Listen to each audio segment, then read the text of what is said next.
it's easy to like grow fast, burning more, burn less, growing slower. It's very hard to do both. When both are happening at the same time, I think it's a sign that something fundamentally changed about the structure of the company. 3 years ago, I think we had like 5 public companies on Brex. Now there's like over 150. I spend a lot of time reviewing work. And reviewing work is like a team comes to me and it's like, hey, we're gonna ship this, or we're thinking about this marketing campaign or this offer. It's not about like managing a team of people. You're just critiquing the work. We're putting like hundreds of millions a year in product investment, but the quality of the experience isn't improving. And when we zoomed out, it was just because we were spread ourselves across so many things that didn't matter, and we concentrated the resources and said, these are the bets we're gonna take. And we're gonna like have the courage to focus on very few things, and things move a lot faster and better.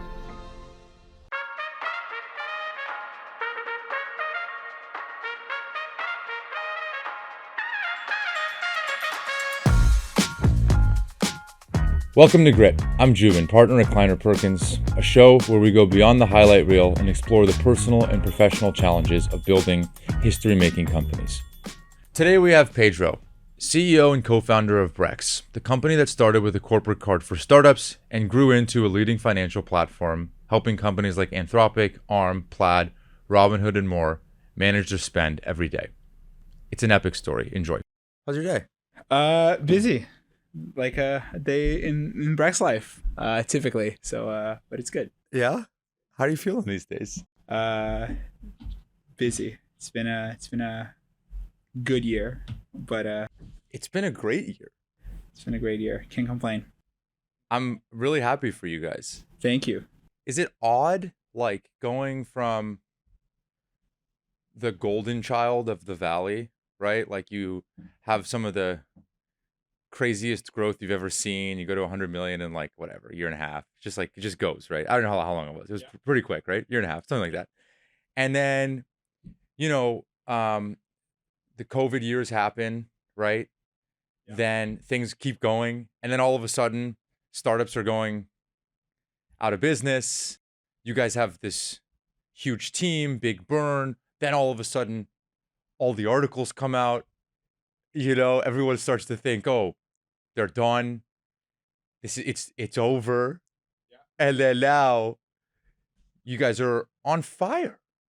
It's such a roller coaster, isn't it? It's just, I think startup roller coaster is, it's never, when you're in it, you're like, oh my God, we're the best company on the planet, or like we suck, right? There's sort of very bimodal, and there's the sort of in between states get longer and longer. But I would say, I think it's, the beginning of Brex, we were just very fortunate to find a problem that was so deep and so entrenched into every single company, right? It was like getting a corporate card. And we found product market fit really, really quickly. Like we sort of launched it and kind of worked. And of course we iterated and made it better, but I think we thought we could do more than we actually could. And 2022 and 3 to some degree was a moment of just coming to realization of like, what is the future of this business going to be, and specifically what is the ethos of the company, and that was enlightening, because I think to some degree we can talk about 2020, 2018 and 2019 and you say like this was sort of an accident to some degree, but I think now there's less of that, and there's a better understanding of the physics of the company and the customers and why they care about what we build. But it took some painful years to get to that realization, I would say. Crazy. When did you and Enrique stop being co-CEOs? That was early last year, early 2024. Was that painful? I think it was more of an evolution of the model than okay. like a particular pain. You guys are like brothers. Yeah, we've sort of grew up together. We built the first company in Brazil, and then we built Brex, of course. And we're friends. I was talking to him right before coming here, and I would say it's the kind of thing that I think like there's this thing that people talk about marriages of like you have to sort of like learn how to change with your partner, right? It's just like you obviously you meet when you're really young, and then like if you want to stay married for like 10, 20 years, right? There's you change in one way, your partner changes in another way, and then like eventually you will have to learn how to reconcile both changes. And I think that was a little bit of happened to us. The difference of a co-founding relationship is you have a third entity, which is the company, and the company changes, and the company matured and got bigger, and the needs of the company change, and that affects the relationship to some degree as well. Yeah. So I think it's more of an evolution Yeah. than like a pivot, if that makes sense. Yeah, it makes sense. How do you enjoy what you're doing now? It's pretty great. I have a lot of fun. Do you have fun? I have a lot of fun. Yeah, like Yeah. you enjoy this. I enjoy this. Yeah. It's a different. I think it's like the way I would describe it is like you have to make it. I had this like conversation with Program once that was like, Brex was like maybe like 100 million in revenue, maybe 150 million in revenue, and sort of scaling and growing really fast. And I came to him once and I said like, hey, like, what's the job of a founder in this new scale? Because early on it's like product market fit and like, hire your team and start scaling. And he said, well, the job of a founder is to figure out how to be happy. And I was like, what? Like, what do you mean by that? And basically what he said is like, look, like the reality is if you believe in founder-led companies, right? The thing that matters the most is like you being there to like lead it. And if you don't like it, you're not going to do it because people don't do what they don't like for a long time. And sort of he followed that. What's impressive about obviously the Collison brothers at Stripe, or even like Zuck at Meta, it's like it's not that like Facebook is like Meta is like $1 trillion company and growing and doing all that. Is that it is $1 trillion company growing and all that, and the founder is still there. Yeah. 20 years later, right? And maybe 24 years later now. And that is the part that's really impressive. And I think like the sort of secret to some degree is like how to make the day-to-day something that is aligned to what you believe, so you actually enjoy it. So I think a lot of it is like how do you manufacture the culture and the way of working and the way of building to be something that gives you energy, so you can do it for a long time. Yeah. Did you have a belief barrier if you could do it yourself? Like when you started your business in Brazil, it became a pretty big business, right? Yeah, for Brazil standards, yeah. Yeah. It's the third largest payment processing company there, I guess. It's like pretty legit. And at that point, you probably thought, man, can I even be the CEO? Like, can I even run this company? Like I can't believe this company. How old were you? Like 19? When we started, I was like 16. When 16. we sold it, I was 19. Maybe what I'm really trying to ask you is like, has your belief barrier of what your abilities are changed? I think like for sure. I mean, I don't think anyone is born a CEO or even a founder. I think there's just like early like rebellion of like you want to see something different about the world, and that's the what I call it the build instinct. It's just like you just want to build something, and I the biggest luck of my life is like I find out what I wanted to do when I was 9. I was just fortunate to have a computer at home, and I wanted to control the computer somehow, and I figured out that coding did that, and I learned how to code, and I got really into that world, and the feeling is the same since like I was 9.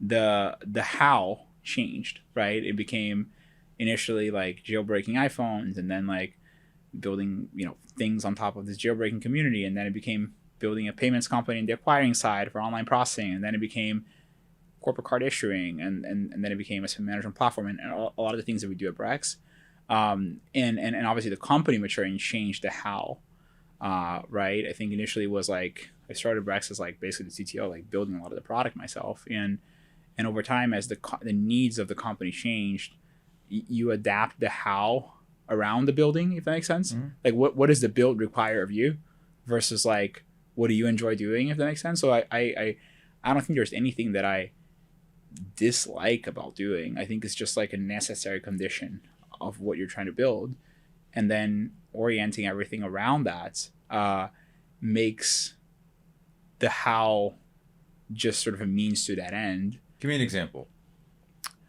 Like, I don't know, I think a lot of people may say, early on at Brex,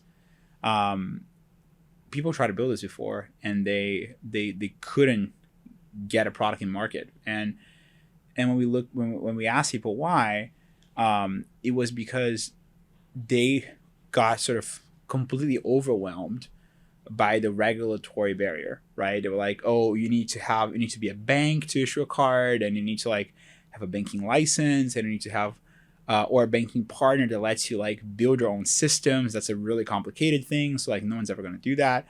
And what we did is like, we sort of, I had like, there's this like MasterCard manual. So all the rules of MasterCard and Visa. And I sort of read them over the years, and we sort of looked at exactly like what are the rules of what you can and cannot do as an issuer. And went to a banking partner and said, hey, like, we believe these things are actually totally fine. But we knew exactly the page and the line in the page where the things that we needed were listed. And a lot of founders, I think, are like, oh God, like this is like a lawyer's job or a compliance job. But it's just like, I think it's like, you have to sort of almost be a generalist of everything to do this across multiple functions. But to some degree, like the bottleneck of the business changes over time. Early on, it was just like, can you even build this? Because there's a barrier in finance and regulatory. And then it became, can you scale it? And then it became, can you build more products? And it became, can you serve an enterprise customer? And then, so it changed over time. So I think you have to have some ability to step into a new function and a new domain and kind of think about it from first principles and understand how to make sense of it to some degree. And that's fun. That is a challenging part. It's just like, hey, here's a new thing that I never heard of. Like, how do you like learn and make sense of it? And sometimes in first principle, there's a beginner's mind and there's some benefit that you get from having seen it before. But I think there's just like value in doing that and across multiple different things over time. When you were in Brazil and you picked up the computer at 9, like where in Brazil were you? What was your state of life at that point? Yeah, so I was born and raised in Rio, and my dad had just passed away. My dad passed away when I was 8. He had cancer, and he was sort of a nerd and had computers at home and all of that. And to some degree, I think I sort of was attracted to computers because of that. And I had a lot of free time. So I was just very curious about how the computer worked and what could you do with it, what was happening under the hood, because it just felt really magical that you could just have this device that just did all these things. And I had this like uninteresting obsession about like how it worked and why it was doing these things and how could I change what it was doing, right?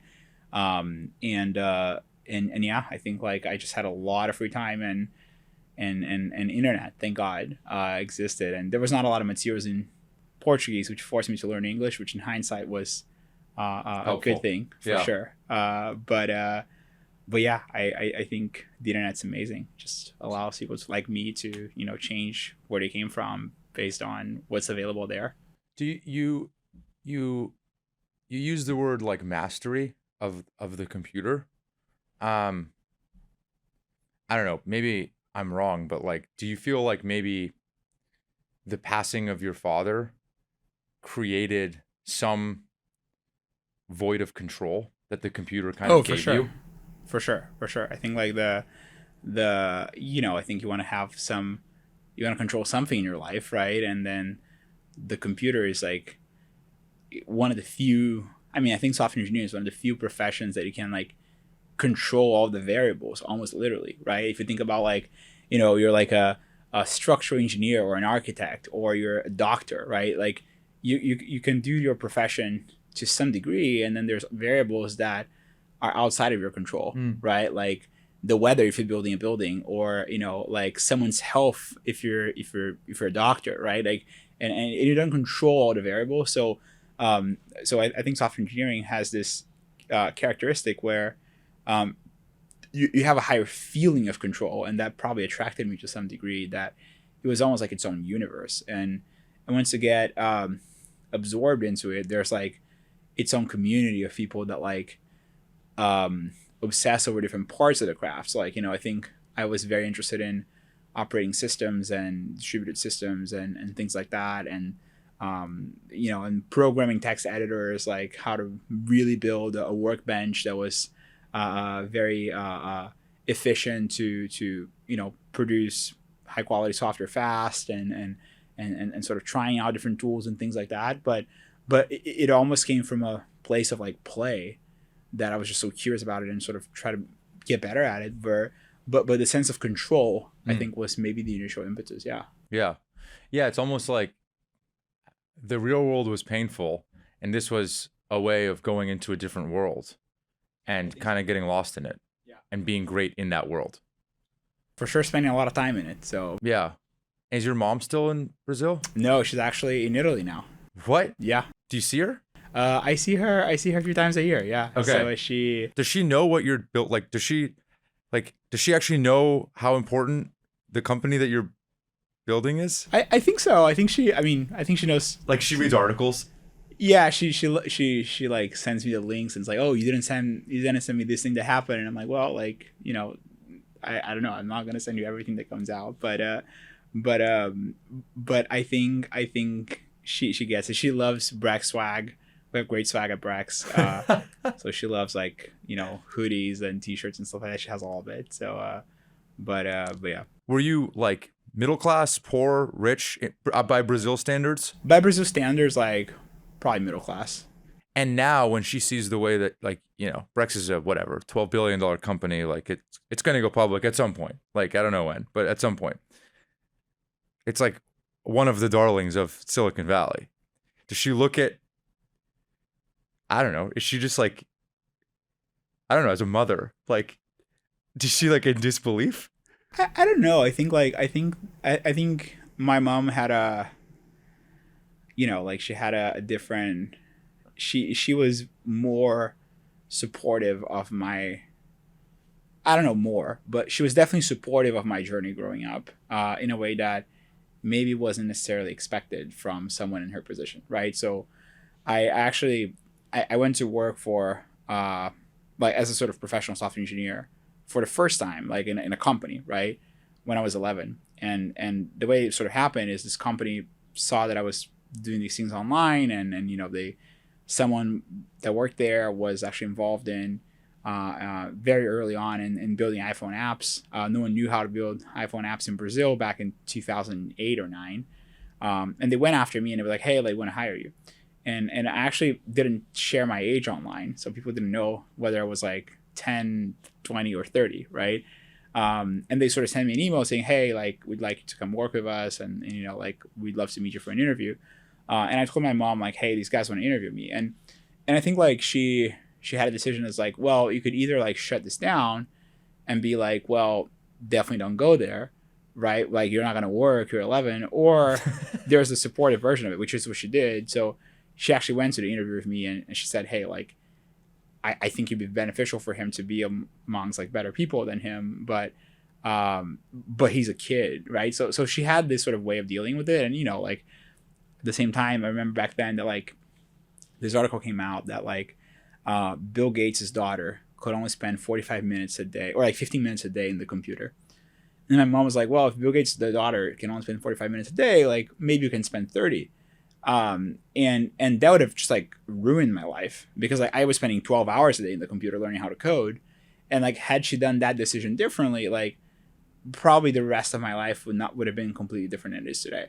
Like that one decision completely changed the course of my life, even though it seems inconsequential when you just think about, well, like how much you limit your kid's ability to be in the computer. But I think she had some foresight in just understanding what I was doing, and that I was actually trying to build something. Like, I wasn't like playing games online. I wasn't like, just sort of on YouTube. I was actually trying to create something. And I think that ability to discern what I was doing from a very early age made her more supportive early on, which was like very impactful for sure. This idea of small decisions seeming big in hindsight, how often do you think about that now? Like, how many decisions do you think you make a day? I mean, it's everything, right? I think it's like, I think like I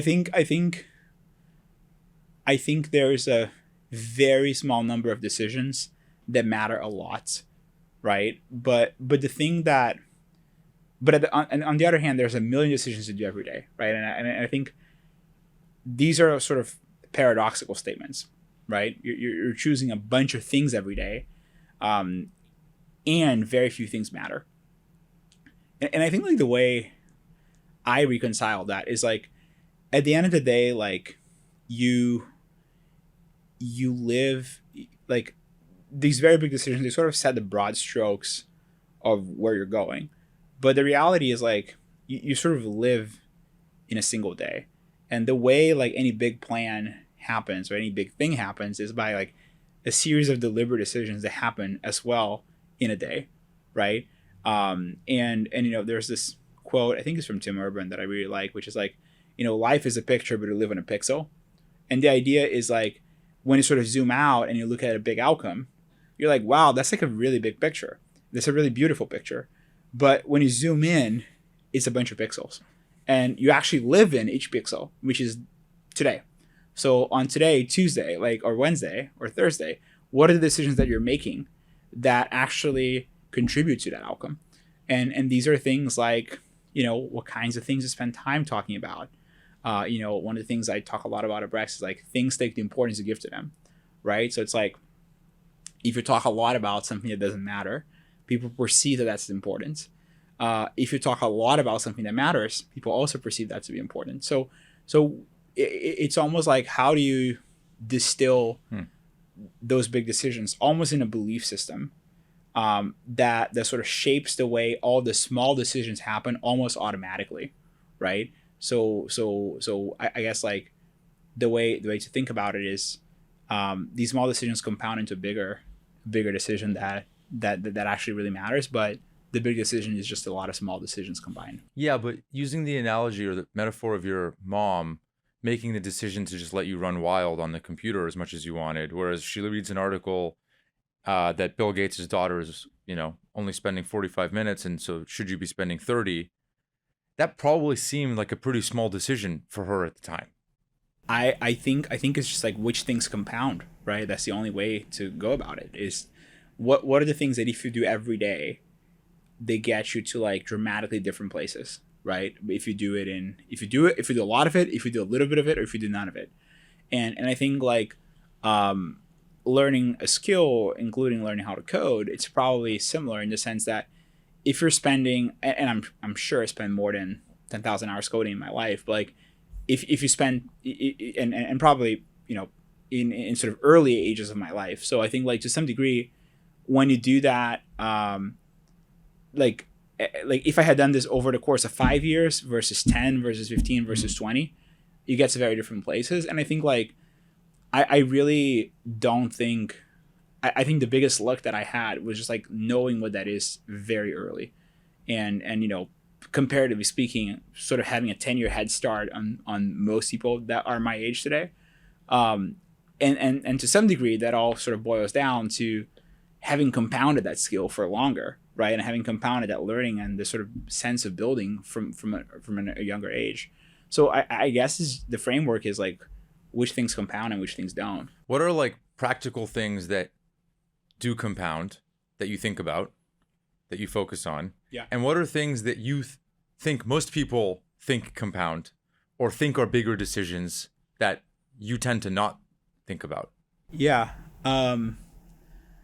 I think learning compounds a lot, like the ability to learn and how to learn things. I think quality compounds. I think like the degree to which you raise the bar for what matters in your company and the bar for what great looks like, I think this like compounds immensely, because companies, like the only thing you have as a founder that no one else has in the company is this thing that I call like the moral imperative. You get to like dictate what's right or wrong, and dictating the right things to be right and the wrong things to be wrong compounds a lot, because that's the kind of thing that people learn. And you can't put it on paper. It's just like when someone comes to a review with a product that's shit and they say, hey, this is just not at the bar. Like setting that bar really clearly and really deliberately compounds, because everybody's learning from that. It's almost like it's almost like the judicial system, that people are learning from the examples of like past judgments and past decisions and past mistakes, and creating their own understanding. of what the bar is for things, I think that compounds a lot. Things that don't compound. I think like in general, like things that are very like focused on what other people think, or like perception versus reality, right? I think like there's a lot of people that like, and we were definitely prey to that in the past of like, you want to be the fastest company to X, or you want to raise the highest valuation and be at the forefront of like, the sort of perception of the kinds of customers you serve, and you want to seem bigger than you are. Like these things are like they definitely play a role on the edges, but I think the substance of what compounds is like, are you like delivering 10x customer experience to someone, and is that getting better and better every day? And I think quality, the sort of first point I had, is sort of the thing that compounds, and all the rest that sort of creates a perception of that, but not necessarily the substance, probably doesn't compound. How do you compound the bar raising? Like, maybe I understand how bar raising compounds, but how do you be deliberate about raising the bar? Maybe with people. I think you have to create a very clear rubric for what kinds of people tend to work in your company, and it has to be simple. And I think for us, like what we did is, there was one day that I was like, we had a lot of leaders in the company that have like worked, some that, and a lot that haven't worked. So one day I sat down and I wrote a list of all the people that have worked and the people that didn't work. And I was trying to find like, what is predictive of leadership success? What are the things that only the people that worked have in common, and the people that didn't work do not have in common? And a lot of things are important, but they're not predictive, right? So for example, someone that's like customer obsessed, very important, but there's people on both sides of the list that have that. So it's not exactly predictive. And the only thing that we found at Brex is this trait that we call operate at all levels, like someone that has the ability to operate at all levels. And the way we define it is someone that even at the highest levels of leadership has a deep understanding of the details of execution at an individual contributor level. So, and what that means in practice is like, a great CTO is someone that's actually a great engineer at first, and can actually write great code and design great systems. A great head of design is someone that can actually design amazing products.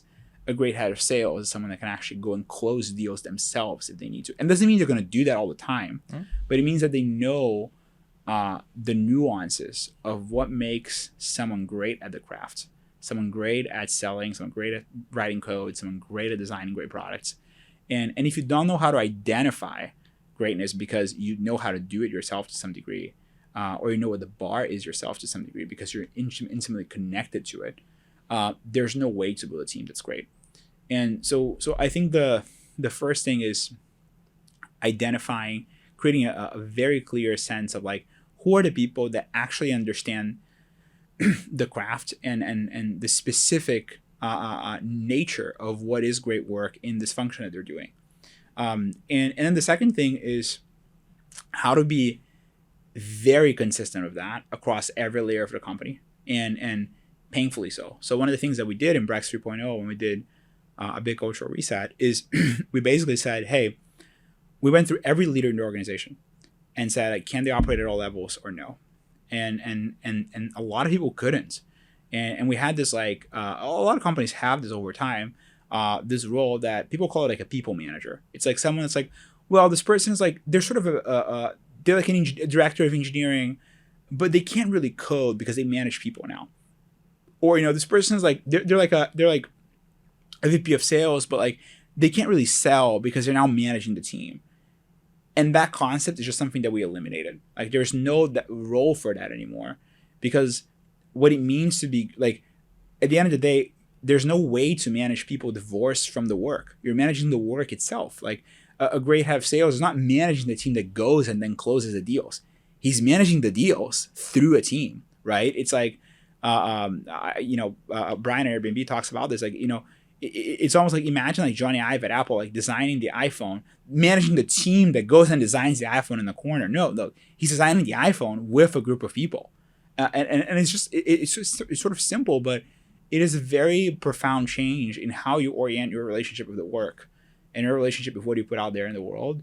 And I think like you just have to select for people that appreciate the actual output of the work and the work itself, and not the process of doing the work, not like the team that does the work, and not like what people perceive internally about who does the work. All these things are like accessories. They don't matter. What matters is like, do you know what great looks like? Can you do it yourself and bring people along with a really high bar for doing it at that level? And if you get rid of that director of engineering or that VP of sales, what's the trade-off to that? What was your perceived opportunity cost, whether that played out or not? I don't think there was one. I think. Did you eliminate that layer, or did you backfill? We just took out 2 layers of the company. 2 layers. Almost 2 layers entirely of management. Yeah. So it would be you. So C-level? I'll give you one example. Like the person that our CTO right now was 2 layers removed from me. He was someone that reported to my CTO back then. And I remember I came to him and I was like, hey, I think you should run engineering. And he was like, let me guess, the reason why you want me to run engineering is because I don't want to run engineering. And I'm like, that's exactly right. Because like you're going to build it for someone like you that actually is, and by the way, he joined the company as an IC engineer. He joined as an individual contributor writing code, I think 4 years ago. And the reason I elevated him was because he knew what great engineering was directly. Like he experienced it himself because he knew how to do it. And he could bring and inspire other people to do that as well. There was like almost universal respect for the bar that he set for what great execution means. And I think the other thing that happens is like, I think companies have this very perversive structure where you are in the org chain means how involved you are in a decision. And I think what happens is you have a lot of companies that have really talented engineers, really talented salespeople, really talented designers, and those people get pushed down to execute on orders that the management chain gets to them. And one of the things that this model breaks is that because there is no perceived superiority in anyone based on their position, right? Because at the end of the day, everybody's focused on the work product. The work product is king. So the work product is what dictates who gets involved in a decision or not. So it's not like you're saying, well, like we're going to go build this product, this feature on this product. Let me get the manager of that team and the manager's manager and the director and the VP. And then in these rooms where there's like, I remember these rooms in like Brex 3.0, like 2.5 years ago, where I'm in a room and there's like 12 people and like 3 ICs and like 6 or 7 managers, from a design manager, an engineering manager, a product manager, maybe a sales manager, and there's like 3 engineers. And I'm like, those are the people that actually know the problem. And when you take all of this fat away from the system, what these people start doing is like they start taking far more initiative and they take a much bigger role in the organization because they know the problems, like they know what the bar is. And all you have to do is just create space for them, elevate some of them in leadership roles, which we've done. But the reality is the work product and the output and the quality of what you're shipping is king. And we're going to subordinate everything on having the right people involved to that work. Not to make it easy to manage the org, not to make it easy to hire people, not to make it easy to deal with the project management. It's going to be all around the work product first, and then everything else follows. Yeah, you're working backwards from how can I put together a group of people narrowly focused on creating the best work product. Yeah. Yeah. And just like... And your answer to that is find the person in the org, whoever it is, that you think has the best eye for great work, as defined by a set of things that you've seen them do, whether that's in sales, marketing, or engineering. Yeah. Elevate them. If there's floors along the way to the top, you remove the floors. Yeah.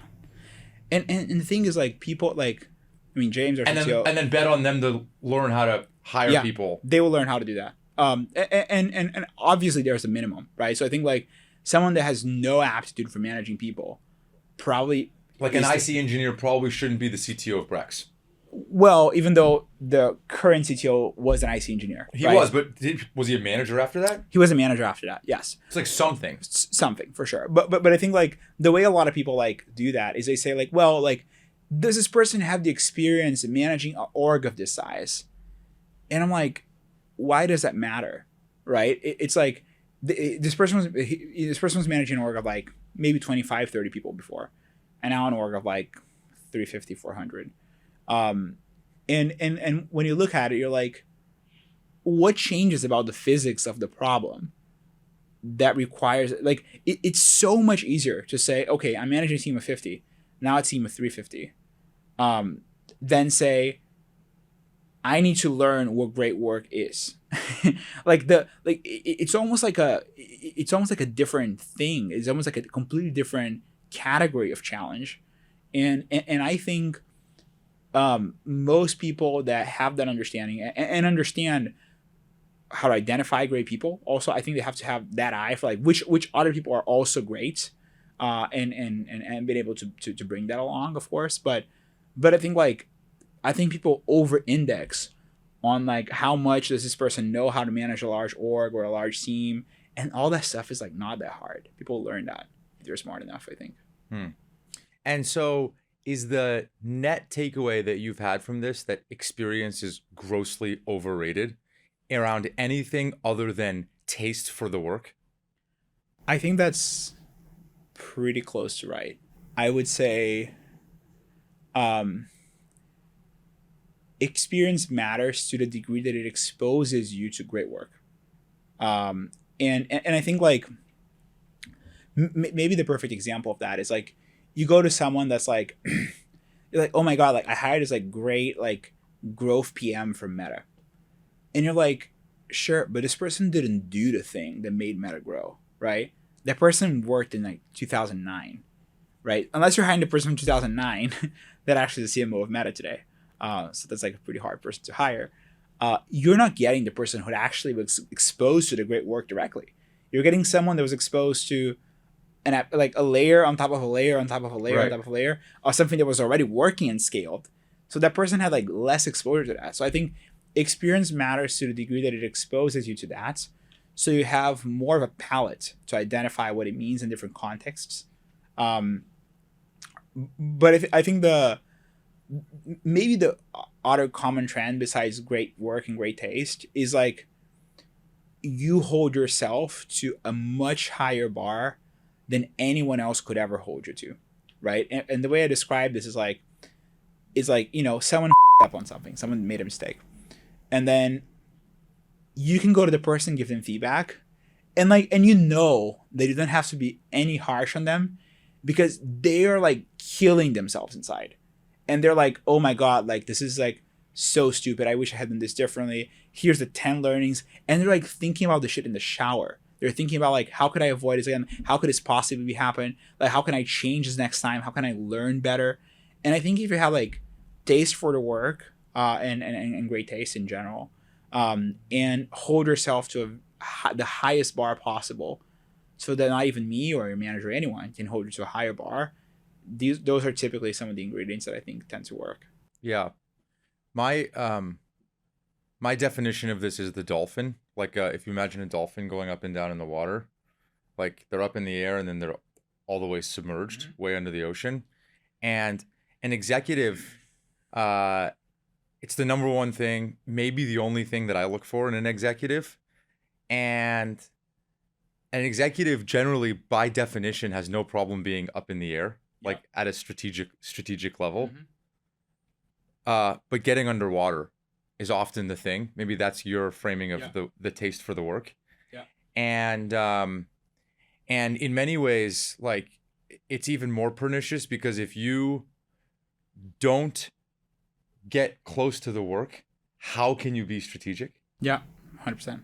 Strategic is not a euphemism for a big team that gives you leverage. You know, like strategic is deeply understanding the end problem and then the path of least resistance to solve it elegantly. How can you do that if you're not very tactical. Yeah, 100%. And often those people do not have the LinkedIns that you would necessarily expect a person to have. That's the CTO of Brex. And I think the problem compounds even more when you feel all of this pressure. To your point about like what doesn't compound, like what people think about you. Like this is where this gets really bad, where now you have a board and you have other people in the company and you have your own ego that you feel like you need to satisfy that says you got this person who has this pedigree. And it's actually like the worst thing you could do. Yeah, 100%. Like it kind of feeds on itself. 100%. I think like there's definitely, to some degree, like, again, I think pedigrees are a measurement of like the person being exposed to great work, right? I think that is really all it means. And I think like the question is like when someone says, oh, this person worked at this amazing company, right? And you're like, okay, like were they like, and the thing is when a company is doing really well, there's this phenomenon that happened that people associate their presence with the success of the company, right? But the reality is like, was the company successful because of them, regardless of them, or despite them? And that is something that's actually really hard to assess. And but if you go a little bit deep, you can actually get a sense of like, was this person directly involved in what was successful or not? And a good proxy is like a lot of times when you hire, the leader of a company that grew really fast, typically it's very hard to find the leader, but sometimes you can find a number two that was like right underneath that person and saw everything and had direct exposure to the work. And now is maybe looking to be the number one in a new role as an executive, for example. But like someone that was like, well, like I worked at the company during those years of like very fast growth. That's meaningless on its own. I think it's like, where were they actually engaged in the thing that made the company successful or not? That's like what matters. You've referred to Brex 2.0 and 3.0. What is that? Yeah. So we made a bunch of changes in the company. Why?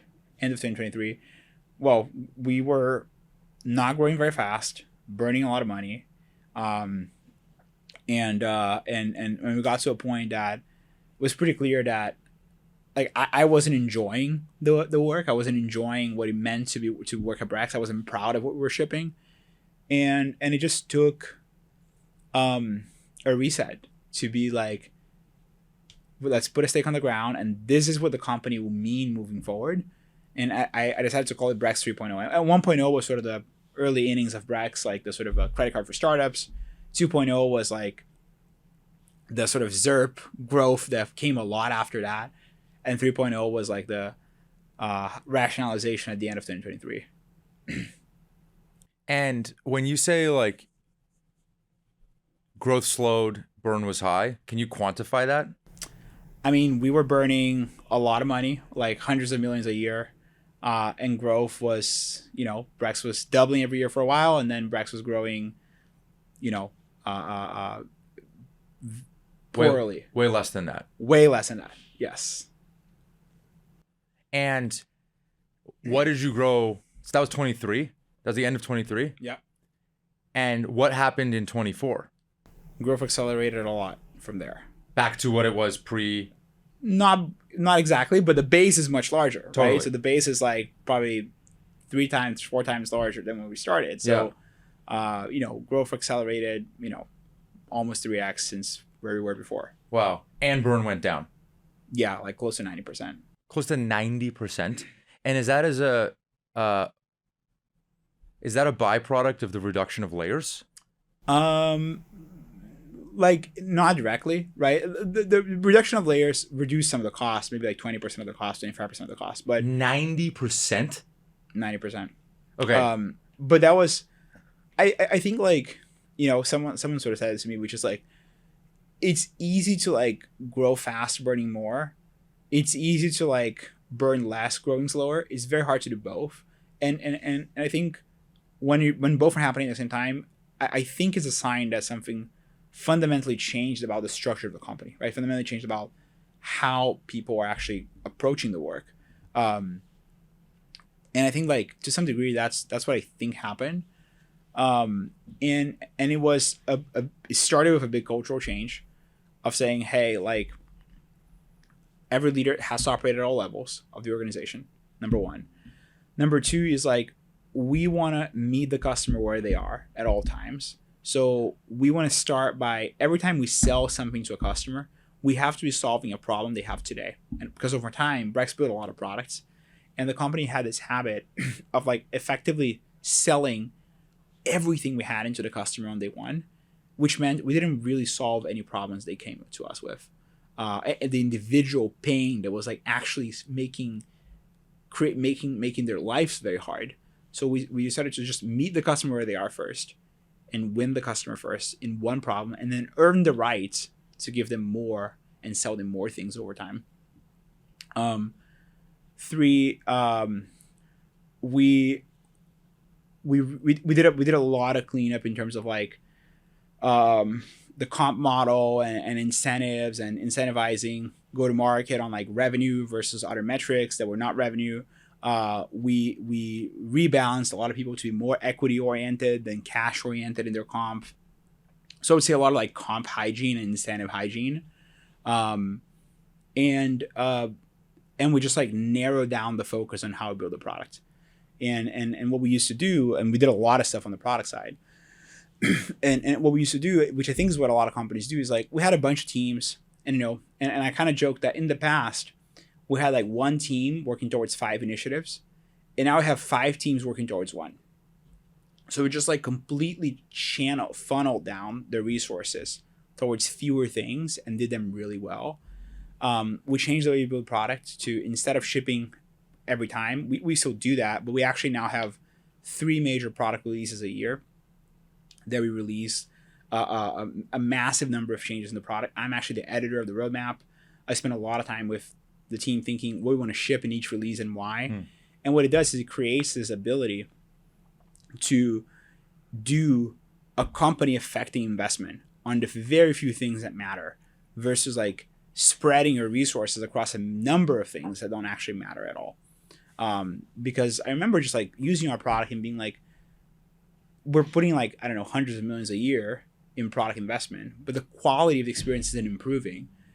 And when we zoomed out, it was just because we were spread ourselves across so many things that didn't matter, and we concentrated the resources and said, these are the bets we're going to take, and we're going to like have the courage to focus on very few things. The amount of like leadership bandwidth and talent density in these problems just increases dramatically, and things move a lot faster and better. And is that also when you became the sole CEO? Yeah, these things are all connected. Yeah. And so you changed all these things. You become the editor of the roadmap. In many ways, it reminds me of like you're taking the best of a lot of different companies. Like, like Salesforce is famous for doing a big thing once a year. Dreamforce. Everybody marches towards that. That drives all product, sales, marketing, everything. Brian Chesky is pretty famous now at Airbnb. Brian influences a lot. So, yeah, for sure. A lot of the same ideas. These ideas have existed. Because it's not just you. Like, so many people. Like, what happened? I think it's pretty simple. I think it's like people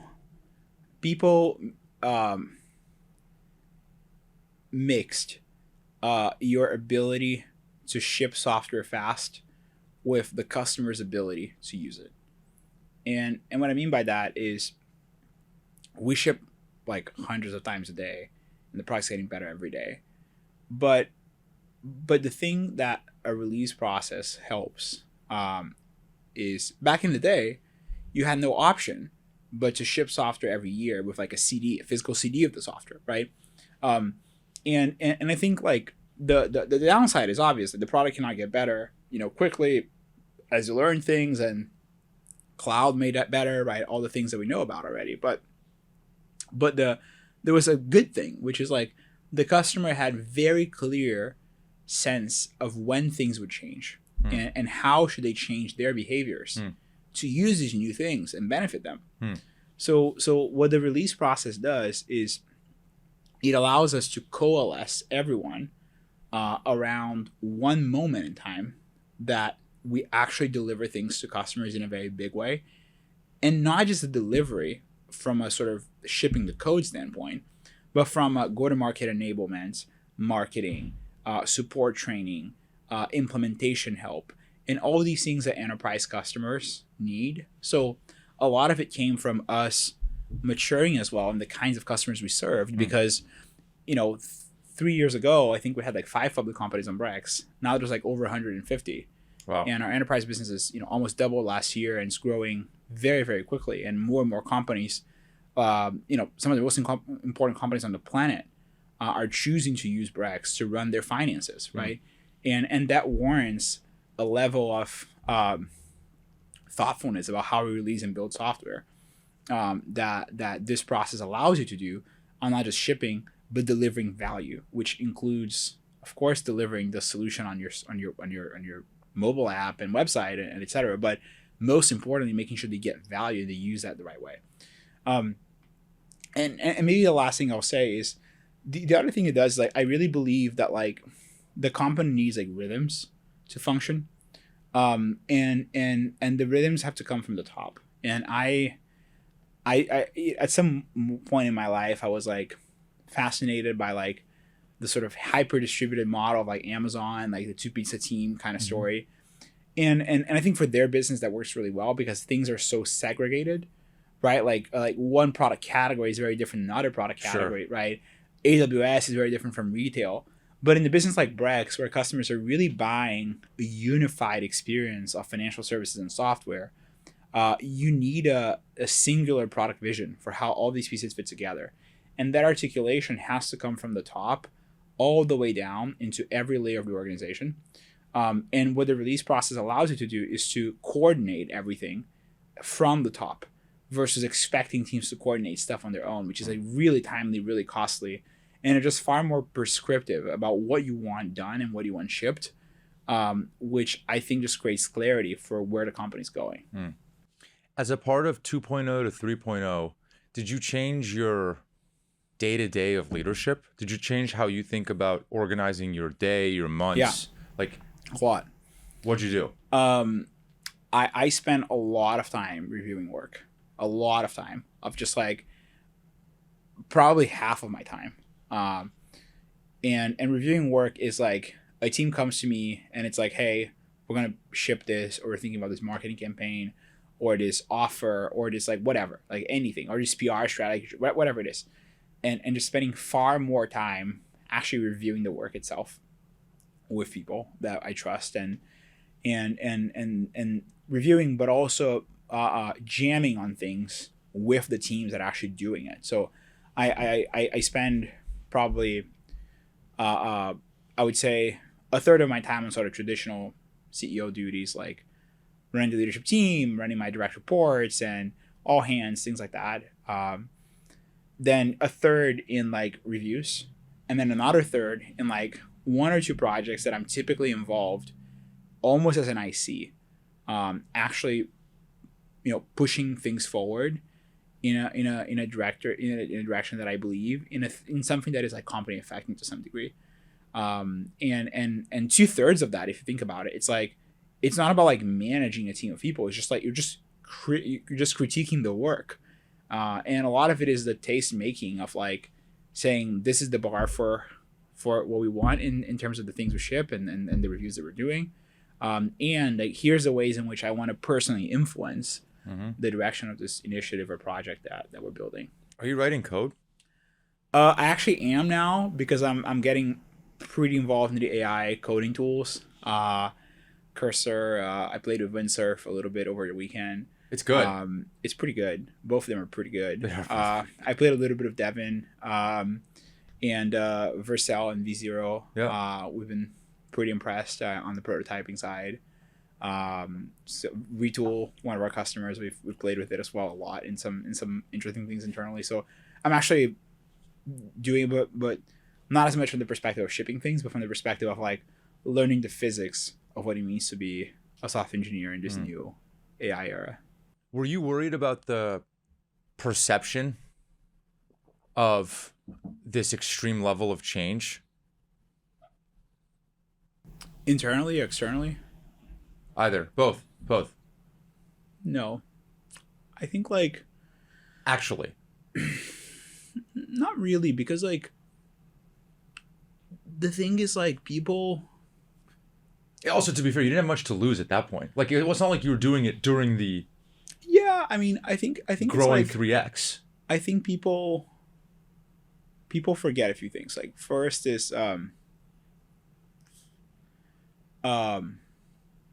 people complain a lot about change, but not changing is so much worse. Because when we did Brex 3.0, like we didn't know whether it would work or not. I just knew it'd be different.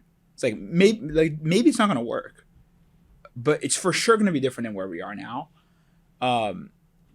And I think like that's a good thing, because like if you have enough of a growth mindset and you're like trying to learn from mistakes and like seriously internalize them and understand like how to change your past decisions to get to a better place, change is effectively the clock speed, right, of the engine, right? It's essentially like the speed in which everything is happening in the company. And I think like, and of course there's too much change, and I think like things need to compound, and I think now things are compounding in a very different way than it used to in the past, and at least in the last few years. But I think people are more afraid of change, and I actually think companies can take far more change than people think, far more. And I remember this like first time we did a layoff in like 2020. Someone told me, oh, like companies never recover from a layoff, and I was like, what?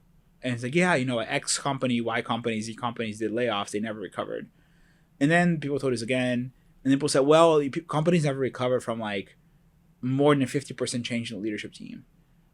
And it's like, these things are not true. Or companies never recover from slowing growth. 100%. That was a big one. Like, and that everybody was like, yeah, companies like it's really hard to reaccelerate growth at scale in the sort of hundreds of millions of dollars revenue range, and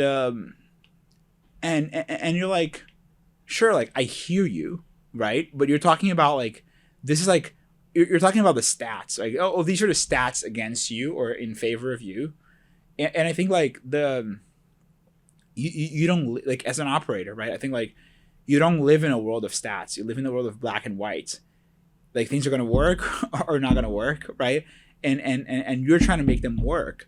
Whereas like I think investors are looking at it as like as sort of a range of outcomes and a range of probabilities of what could happen.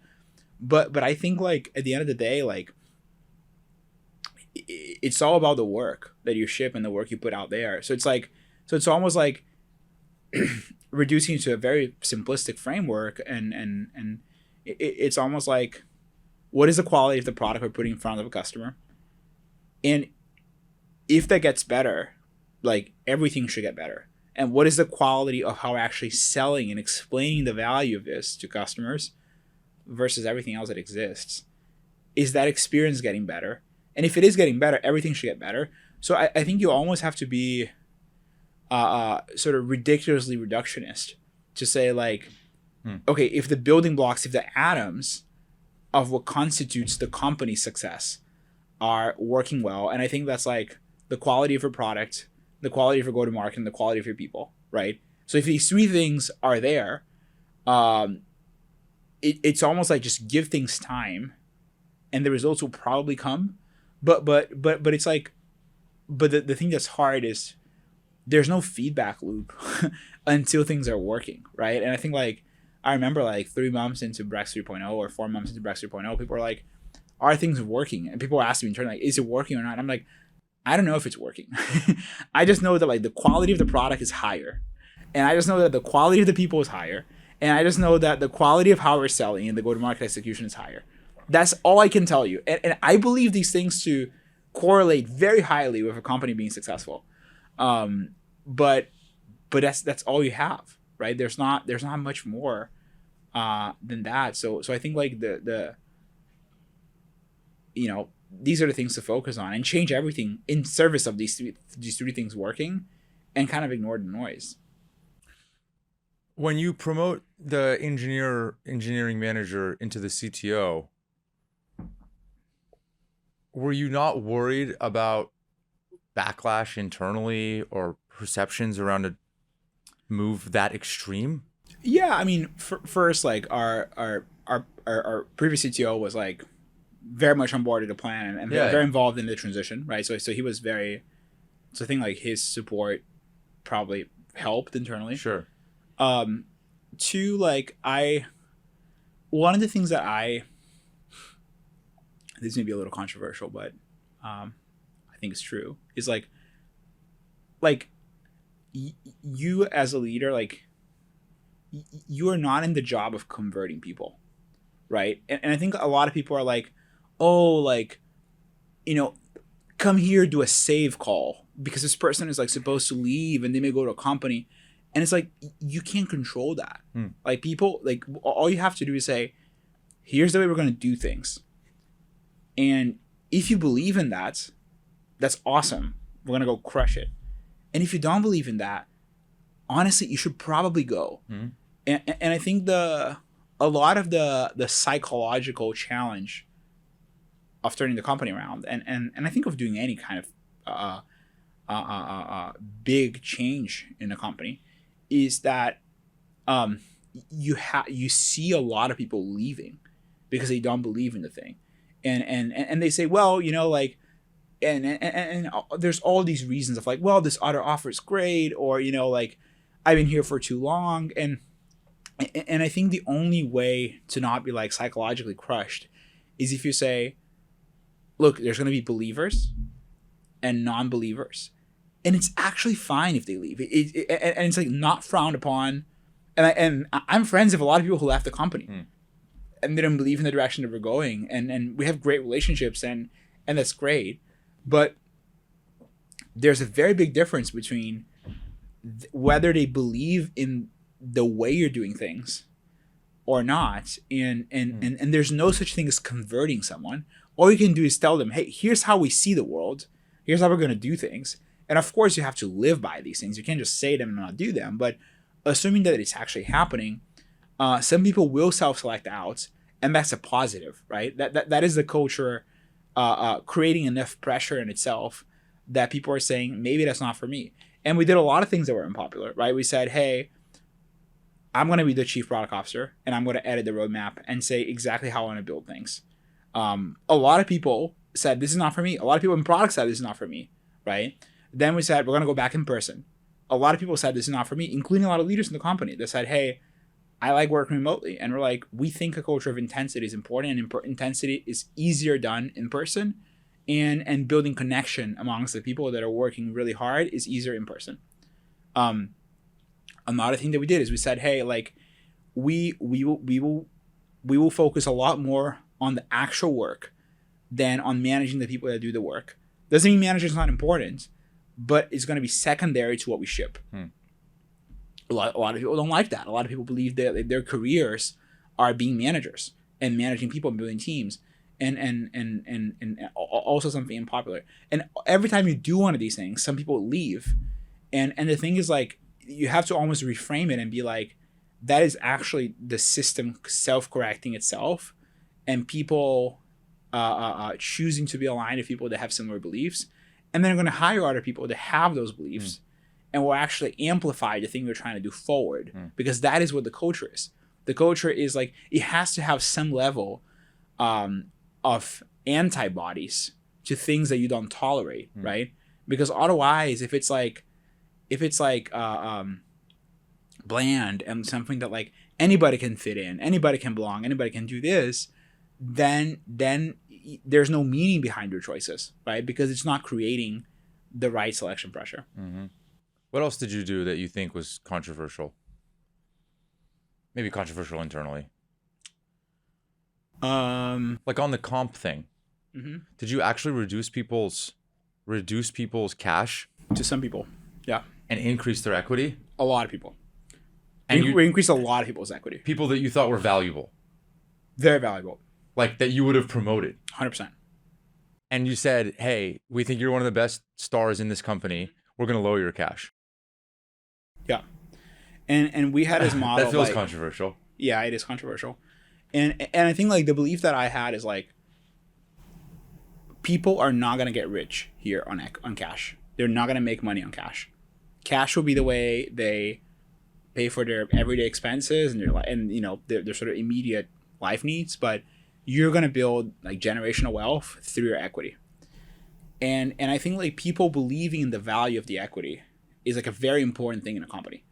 And we wanted to make sure that everybody had that to some degree. So we looked at how much people owned and their ownership and their stake and different valuations and things like that.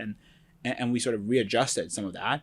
And a lot of people in the past model, back in the day, you could basically choose freely between how much cash and equity you wanted in your comp model, which was kind of a ZERP idea. And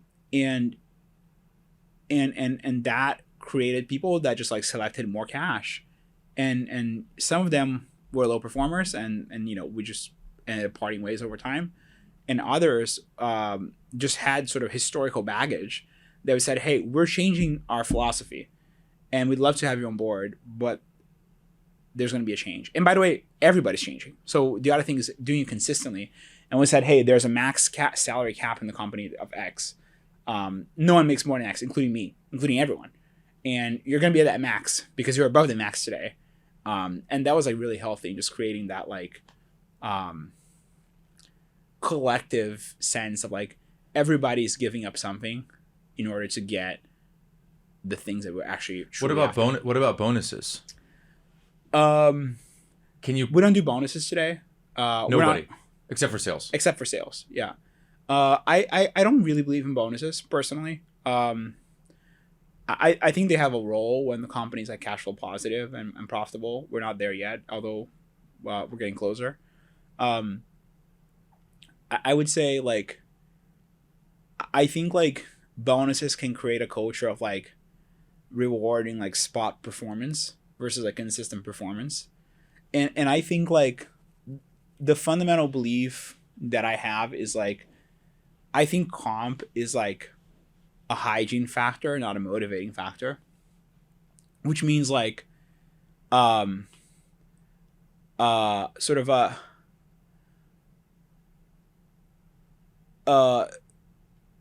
too much comp doesn't mean job satisfaction. Just means lack of job dissatisfaction. So said differently, like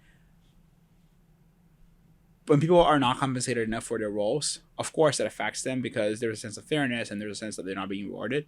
But once they are at that threshold, and I really believe in paying people really well, and we do that.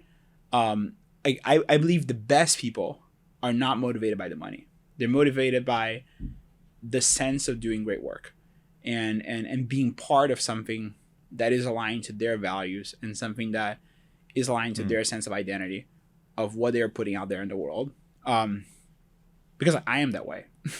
If I were to do this for money, I would have stopped. And I think a lot of founders are similarly, right? And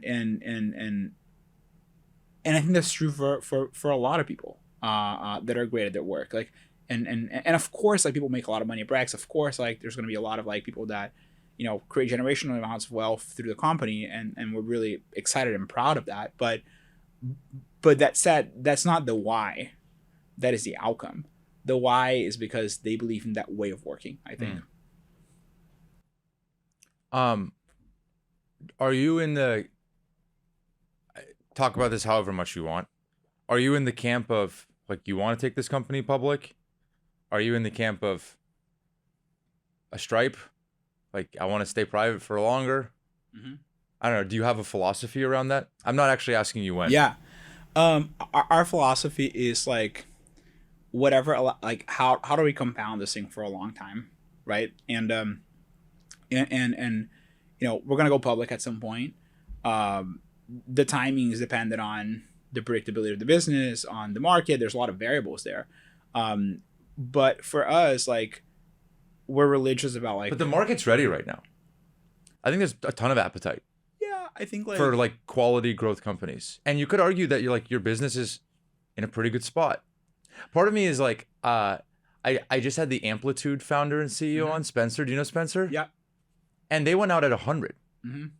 And what was really interesting was he was like, look, I view it as my fiduciary duty to take this company public. Like, Yeah. I think that what we have lost in company building today is this implicit agreement that I make with my stakeholders, whether it's employees or shareholders, to take this thing out. Like, I think when you raise an A, that's like the agreement, like, that you're going to really try. Yeah. And I don't know. It seems like nobody really cares about that at all right now. I think we definitely care about it. The thing for us is like, and I talk a lot about this, is like, going public is very easy. Going public is you hire a bank, you run a process, and you're public. The question is what happens after you're public. And the thing that matters, I think, is like, you want to be a public company with low volatility and very high predictability in your business, because the way I think a lot of people have done this wrong in the past, in my opinion, is you go public when the market conditions are right, but the company conditions are not right. Right. And I think you have to time both. Right. And the market being right is great, but you know, Brex, for example, today, like, we're actually ahead of the plan this year, and we're ahead of the plan last year, but 2 years ago we were behind the plan. So then the question becomes, like, to a degree, can you predict the business ahead to build a level of confidence to be a public company that people understand exactly the trajectory of the business and can model that out and essentially have lower volatility than a lot of companies that went public in 2021, for example, that today trade at a fraction of the value, not because the fundamentals of the business are worse, but because the confidence that you can have in the security, in the stock, in the underlying business model are just not there. And I think that's like a lot of what we spend cycles on. How do we build this level of rigor and confidence? So the business is also ready, not just the market. Yeah. But like, we were talking about Zuckerberg and Meta earlier. Like, do you think that's a high predictability? Like, do you see that as a low volatility business? I mean, given the scale they operate, for sure, right? I think, like, when you think about like they're taking big swings. The volatility of the stock is different than the volatility of the business, right? I know, but even the volatility of the business is what I'm talking about. Like, they're doing big swings. 100%. And by the way, their volatility when they went out was also quite high because they didn't have a good mobile story. 100%. 100%. But they said, screw it.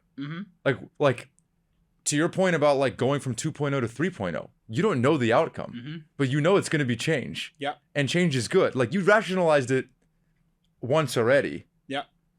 I don't know. I'm just spitballing with you. I don't actually like. I have no. Yeah, we definitely want to go public. It's definitely the future for us. I think the timing is something that we want to do it when the level of predictability in the business is very high, and we can see years ahead, not just like a quarter ahead or two, but we can understand the physics of the customer acquisition and everything that's happening to a degree that can allow us to predict many years ahead. Yeah. And the markets are in a good place. And I think, you know, the way I've always sort of built this company, assuming that I'm going to be the one running it later. So a lot of companies see an IPO as like a destination. Yeah. And the reason why this discussion for me is like a little harder to engage is like, I see an IPO as a point in time because I'm going to be the one later totally dealing with whatever happens. Right. Totally. So I think like to me, maybe to compliment Spencer, I think like the fiduciary duty is taking the thing public and being a great public company, right? Yeah. And being a great public company that people are excited to double down and invest on. Yeah. And I think like a lot of what we're thinking about is like how to build the shareholder base and the mindset and everything in service of compounding, including the decision of going public. Yeah. And I think honestly, when it gets to a higher level of predictability, which I think now we're getting to, public markets are actually better to compound, right? Versus private markets that are more used to volatility. There's more reward if you're very predictable in public markets compared to private markets, in my opinion. Yeah, I totally get it. This is not like a gotcha when are you going out, but I do think it's interesting, like this idea of predictability. I wonder if we oversubscribe to how much control we believe we actually have around the future state of these businesses. And, you know, like part of the reason I'm asking myself this question and then kind of just thinking out loud with you is like, I don't know, there's like 50 macro things that are very unpredictable right now that could change a lot for you as a business. Like we are at the whatever, top of the first of the biggest technology change that you and I will probably ever see in our life. Yep. I don't know what that means for your business, but it's probably going to lead to some unpredictability. You know, like there's just all these things that are going, and then let's just say like then something happens in the funding markets. Yeah. Right. Like it was predictably good in the ZERP area, and now then it became predictably bad. It's like kind of unpredictable, you know, like it happened like that. Yeah. So that's my only like, I don't know. I'm just like thinking out loud about those, like how much control do we really believe we have? Yeah. Is good timing ever a thing? Yeah. I believe in bad timing, you know, but is good timing ever really a thing? Yeah. And, I don't know. And I think like we when I think about like, look, I spend like so much more of my time internally than externally, right? I spend like 80% of my time, maybe 90% of the time inside a company. And the 20% I spend outside is like almost exclusively with customers and rarely doing things like that. And it's like this. And I think like part of the reason why is because like that is what we control, right? The only thing we control is like our execution, right? And the way, to your point about like the stock going up or down and all of that in public markets, like the only thing we control is like how many customers are we acquiring, are we serving them really well, are we shipping a world-class product? Like that is to some degree the only things you control. And there's something freeing about saying the market dynamics are what they are. Banks will worry about that. What we're going to worry about is the operational leverage that the business has. Yep. And I think like that is what we obsess over. Yep. And the markets are eventually going to be in a position that's like sort of an obvious decision.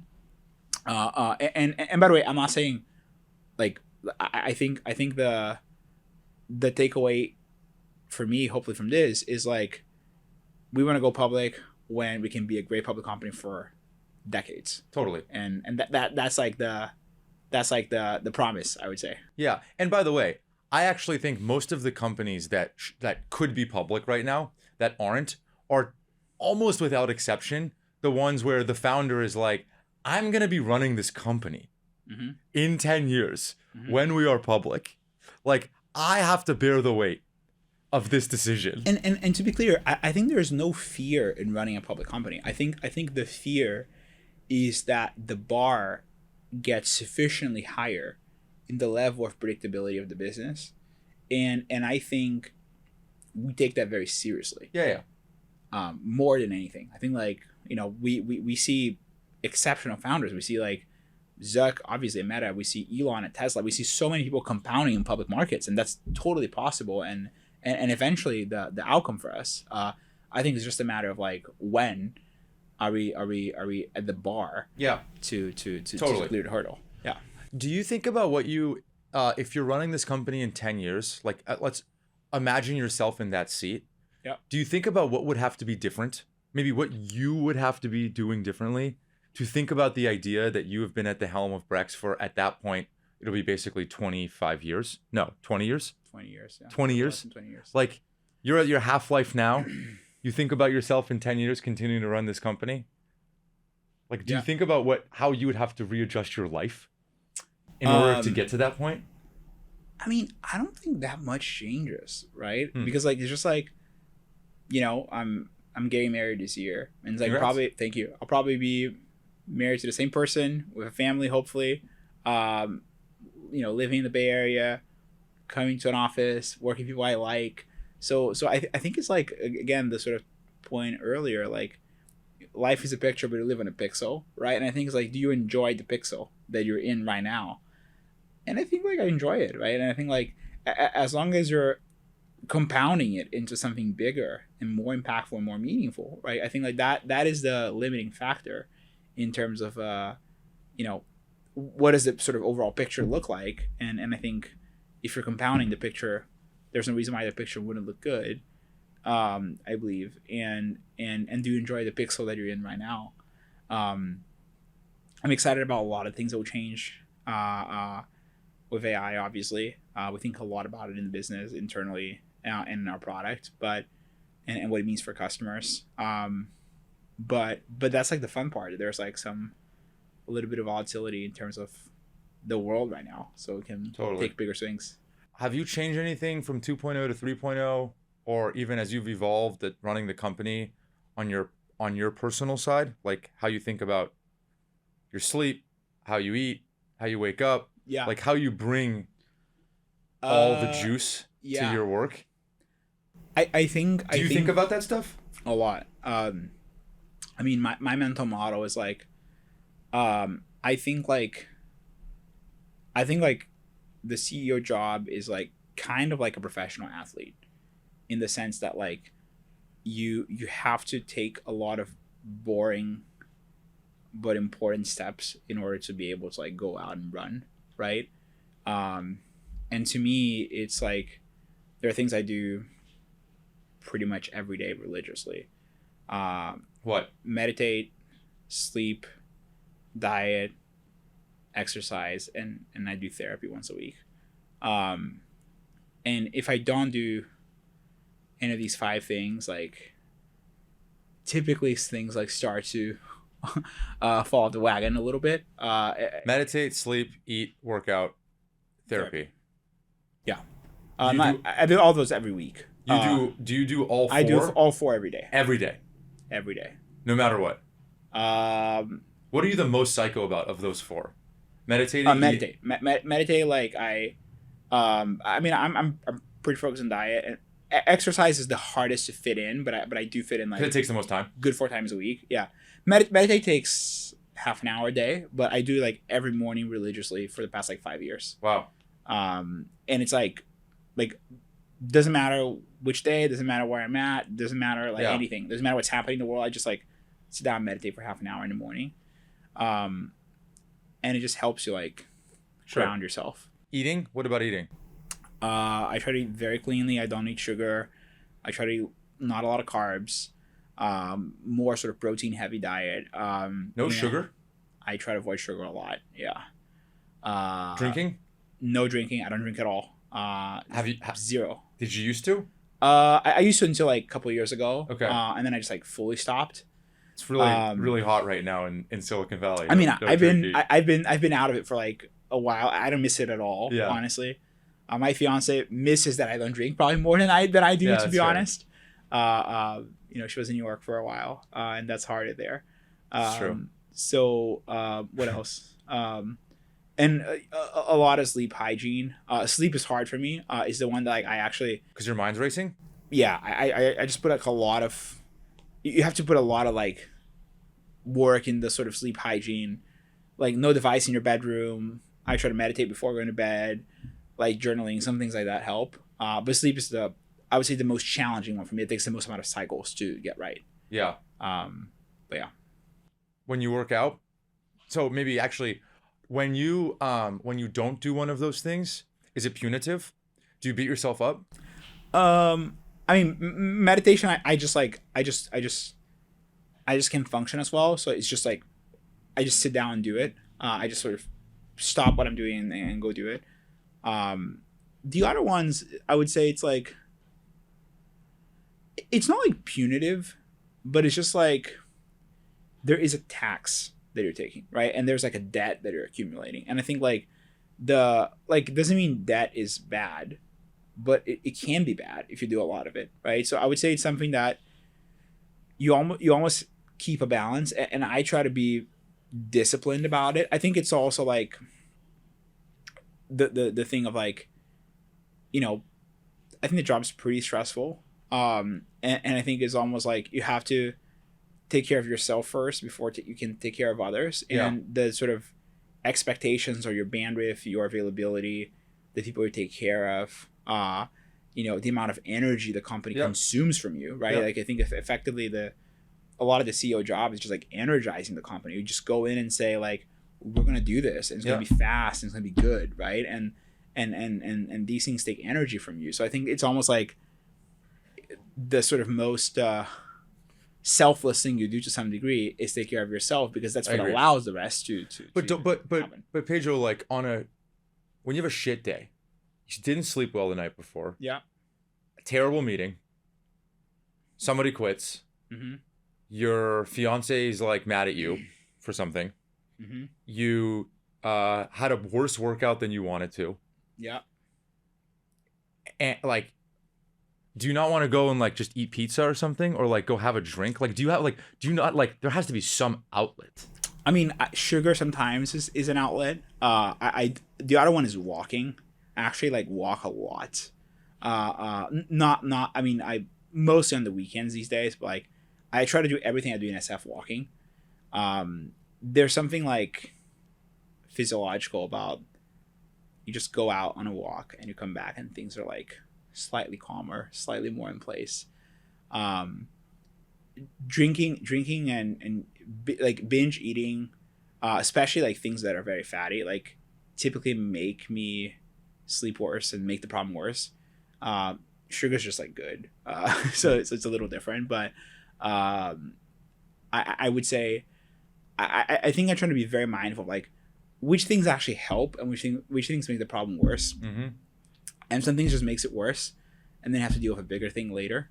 But you know, all that, and you know, of course, like in like I had like mental health crises in the past, and then you know, having a psychiatrist involved and potentially taking medication. I've taken medication in the past. Like these things like help as well. As a result of work.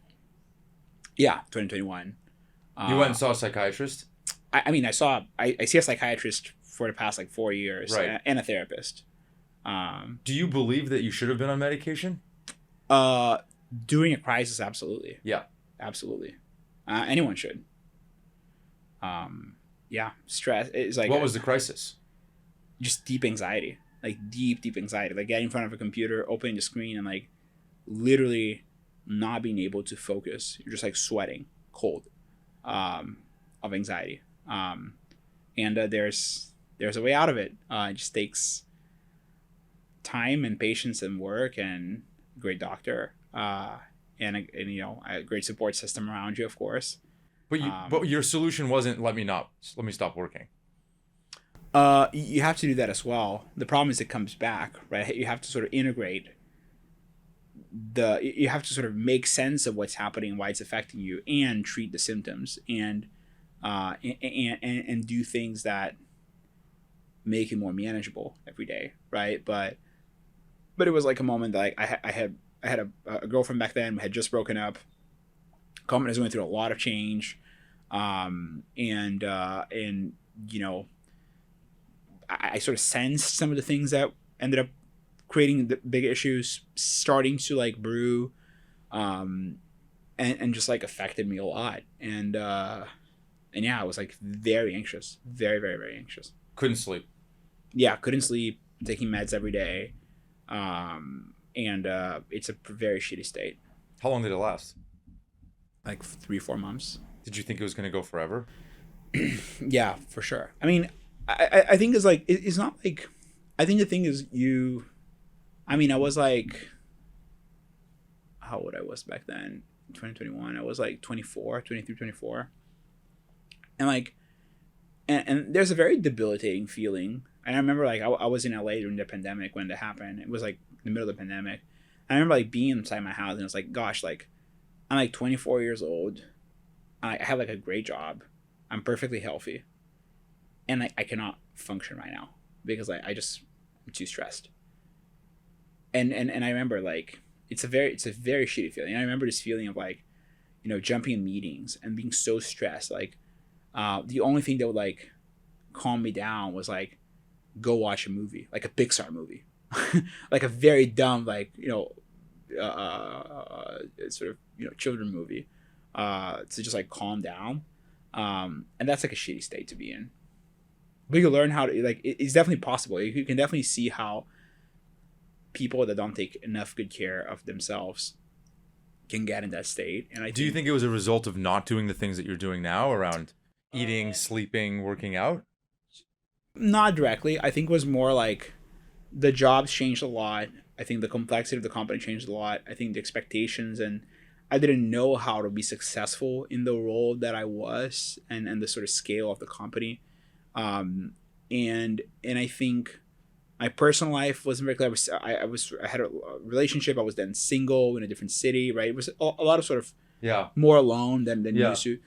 So all these things compound, but I think the learning is like, I think you learn a lot about your psyche when you're like, you go through one of these episodes that you're like, gosh, this is like pretty close to the line, and you get out of it, because then you're like, when shit hits the fan, and obviously sometimes it does, and I think like a lot of what I try to do over the years, and also Brex, is like reduce the stigma on mental health, because like every single successful founder I know, every single one, 100% of them had some mental health struggle building their company. And there are people that talk about it and people that don't talk about it, but no one that didn't have anything. And I think people don't talk enough about it. There's like a big taboo for some reason in Silicon Valley, but I think the reason's obvious. People think that it makes them seem less grateful or something for the position that they're in. I think it's like, everything looks sexy from the outside, right? And then when you're in it, and you see the day to day, it's like less sexy. You see a lot of the problems and a lot of the things that don't look great. But there's almost this thing of like, wow, like, am I alone in this, right? And I think like when you sort of go through it and you really hit pause and you like talk to other people about it, and it's like, this is like a very debilitating state. You'll learn that it's far more common than you think. It probably was even exacerbated the feeling like you were probably renting in LA at the time, like rented a house. Yeah, I was like renting a house. Probably like a sick house, you know, like. I mean, it was me and my co-founder and actually his girlfriend back then. It's just got to be even lonelier when you're like, I have it all. Like, I'm living in this amazing place. Yeah, COVID times and, you know, rentals in the pandemic, but yes. Yeah. Yeah. But you know what I mean? Like, I'm the founder of what everybody is telling me is the hottest company. Mm-hmm. You know, I think it makes it worse. I think that it makes it lonelier. It makes it lonelier, yeah. And I think it makes it probably more I think people have very like reconciling, like I think the gap between external perception and reality is something that like keeping an eye on is like always like important, because when the gap gets too big in either direction, typically it affects people in some way, right? And I think people are saying, and sort of corollary of that is like, things are never as good as you think, never as bad as you think, right? Most of the times.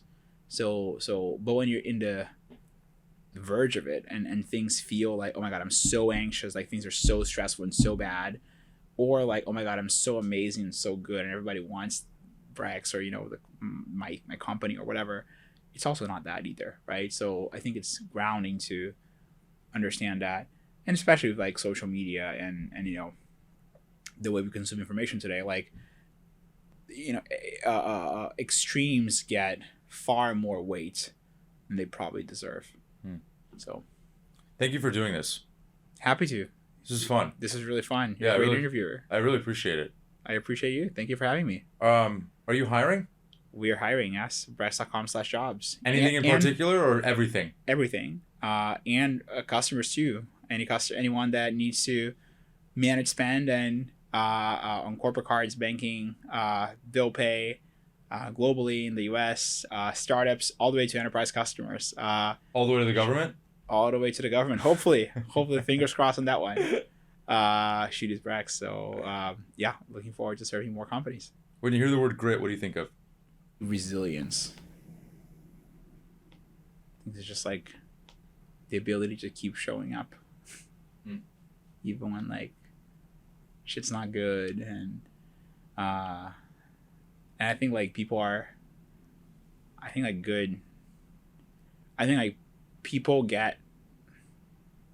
sort of known by like the best days, right? Obviously, but they are defined or shaped by like the really shitty days that are like not the ones people want to talk about or people talk about negatively. And I think the resilience of like enduring those things is probably the way I think about grit. Thank you, Pedro. That's it for now. If you like the episode, please leave us a review or go back into the archives where we've done more than 200 episodes with some fantastic folks. This podcast is a Kleiner Perkins production, and I'm Juven. Thanks for listening.